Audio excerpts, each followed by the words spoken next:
Canada's a pretty small country. So I was about 3 phone calls away for Phil to get in touch with me. And, it was a lot of conversations, to be honest, over a couple of years. And I continue to not be an expert in fintech, but I do know stories, and I think I'm a pretty good read on people. And I loved everything that Phil had shared with me over and over again. He gave me a lot of details and a new appreciation and understanding for payments, that's for sure. The idea of a Canadian tech company, I think, is pretty unusual, not because Canada isn't amazing, but because the U.S. has, by and large, dominated so much of the tech conversation.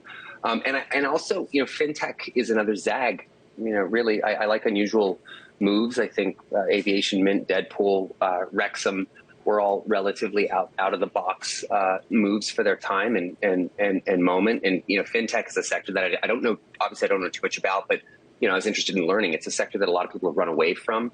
But payments are pretty ubiquitous. I mean, these payments are pretty critical, and that's something I like about that. Nuvei is in a certain way structured like Aviation Gin or Mint, where if Nuvei wins, I win.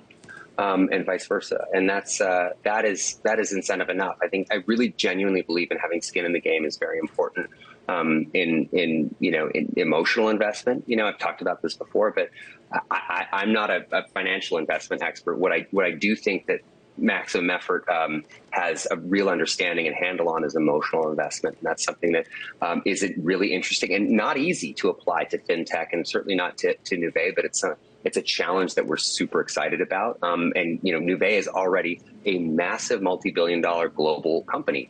So I think it's just had a little bit of trouble talking about itself, and it's probably due to some of its Canadian roots, maybe a little too humble for its own good.